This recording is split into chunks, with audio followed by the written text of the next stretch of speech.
Rookie minicamp kicks off today here on a Friday. Welcome back to Mike Drop Sports, everybody. I'm Jason. Let's talk about what we should be looking for, what kind of stories that we should be looking for to come out of this rookie minicamp, and some of the players maybe that we need to be paying attention to. First and foremost, we've been talking about this wide receiver room every single day. And yes, there is a significant hole still, because you have a room full of unproven wide receivers in reality, a room full of threes, fours, and fives. That's what you have a room full of. So if you're the Steelers, you are going to be looking today at the rookie, Roman Wilson. Roman Wilson is going to be a guy that the Steelers look at and focus their energies and attention towards. A guy that they're going to have to see, can he play on the outside of this Pittsburgh Steelers offense here at the NFL level? Is he going to be good enough to be able to do that? Or is he a guy that's just going to be strictly a slot type receiver, which the Steelers have an abundance of those guys. They have a ton of that level, that tier of wide receiver on this roster. So you're looking at Roman Wilson. Is he going to be able to shine? Is he going to be able to create that separation and get off the line of scrimmage quickly and be able to be effective at an NFL level? With his size and with his abilities, is he going to be able to handle NFL cornerbacks on a press level on the outside edges? Is he going to be able to get open and be able to have a versatile route tree? Those are going to be questions. Roman Wilson is going to be a big focus today for the Pittsburgh Steelers. Now, I must warn you guys, this is glorified football in shorts. Like, it is what it is. Like, you're not going to see a shit ton here today. Now, you may see something, but it's not going to be live, one-on-one, hard-ass football. You're not going to see that today. At least I don't think so inside of rookie mini camps. But the Pittsburgh Steelers have high hopes for Roman Wilson, taken in the third round of the 2024 NFL Draft, a guy that I think should have been drafted a little bit higher. I think teams passed on him and underestimated maybe some of his skill set there at Michigan. A guy that won a national championship, seems like a real true team player type guy, a real Steeler type guy, a guy that you want to have in this locker room. So Roman Wilson, guys, that's a name to be watching today. Also, where is first round selection Troy Fautanu going to line up today? Where is he going to take his first reps at? Which position does Troy Fautanu line up at is going to be something that the whole media in the building, the whole group of them are going to be looking at quickly. They need to know that that's going to be a major storyline coming out of rookie mini camps today. And you look and see, hey, is he going to line up at left? Does that mean Broderick Jones still going to play that right tackle role? Does he line up at the right tackle role to where maybe Dan Moore Jr., if he's still on this roster and he's not dangled as a piece of trade bait, maybe he starts the season out at right tackle, allowing Troy Fautanu to maybe get his NFL legs underneath him? Or does Troy start right away? Does that happen? But if he goes to right tackle, I think it clearly shows you the plans, what the Pittsburgh Steelers have in mind, and I think it would be the smartest plan that they could possibly have, and that is to have two first-round talents on the edges of your offensive line. And I believe Troy Fautanu, no matter which side he plays at, is going to be highly successful. A guy that should have been taken in the top 12 or 15 of this draft here in 2024. A guy that I felt like got washed down the board due to some injuries that weren't even really relevant. Got injuries that had happened at the beginning of his college career and to high school. So, hey, good for the Steelers. So I'm happy that he fell to the Steelers at 20, and I think the Steelers were absolutely shocked and surprised that Troy Fautanu was there. So you look at Troy and you say to yourself, where he lines up, that's going to be super important today, and it's something to really, really, really watch. So that's another storyline. There's two big storylines. And also, let's switch over to this defensive side of the football.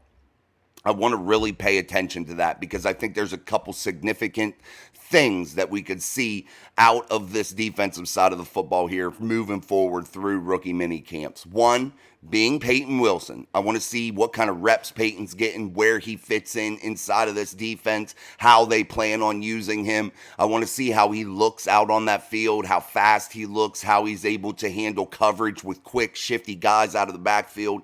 I want to see a lot of those things from Peyton Wilson today. I think he is going to be somebody to really, really watch. But I want to look at also this defensive back room as a whole. Does Beanie Bishop shine, an undrafted free agent that I really have high hopes for? Is he able to really come out and shine?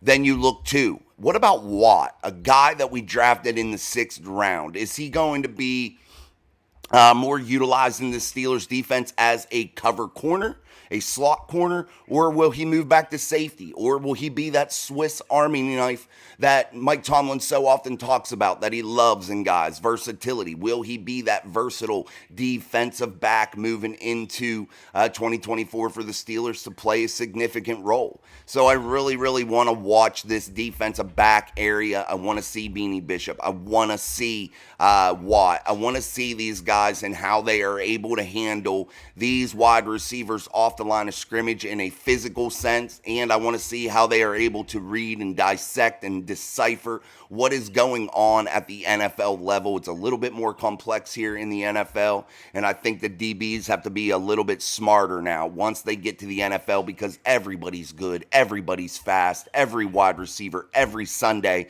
is going to be a monster challenge, and you have to be able to defend against that, and you have to be able to think and watch things develop and learn how to bite on things when you need to, learn how to be patient when you have to, learn how to be really physical when you have to. And I think you have to come armed with a variety of tools in your toolbox if you're a defensive back in the NFL.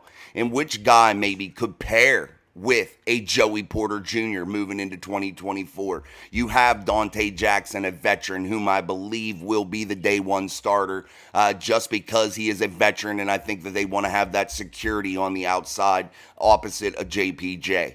But I do believe starting today, here May 10th, 2024, I believe that the Pittsburgh Steelers should really start paying attention to these young guys. These guys are going to be your future, and you have to have one of these guys hit to become a real running mate of Joey Porter Jr. You need this to happen. You have Corey Trice in the building, whom many have high hopes for, including myself, that thinking if he stays healthy, I think that he can do some great things in the NFL. I really have high hopes for Beanie Bishop. I think that he can make some good strides here in his rookie season and become something special.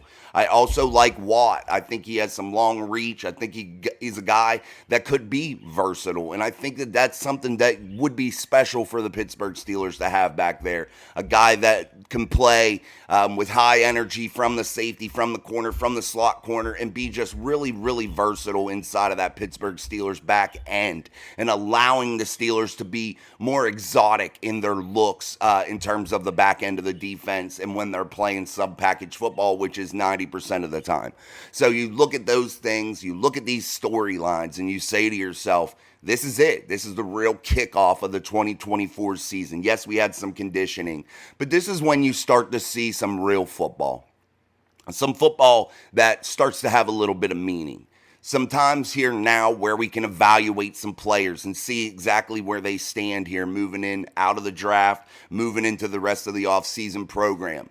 You can start to see exactly how they're going to fit. You can start to see exactly how the Pittsburgh Steelers maybe plan on utilizing these guys. And I think that this is a special time to really just start paying attention. We'll put as much up as we possibly can in terms of content surrounding the rookie mini camp. So we'll see how this all unfolds here today, May 10th, and see what the Pittsburgh Steelers have in store for us here moving into 2024. And what could possibly be a really exciting offseason, and it has been so far. So, all right, guys, we're going to wrap up this daily upload. Make sure you join us tonight, 6:30 p.m. Eastern Standard Time for Steel City Live. Don't forget to get your Mic Drop Mafia membership, 99 cents a month. You won't regret it, and tonight you could have a chance. So make sure you do that and get involved with our membership program. Also, make sure you like and subscribe and really support our videos. videos and give us a little bit of a boost through the YouTube algorithm by hitting that free thing, the like button. And if you've watched it this far, evidently it deserves a like. So make sure you do that. So until tonight, for Steel City Live, I'm Jason. This is Mike Drop Sports. Peace.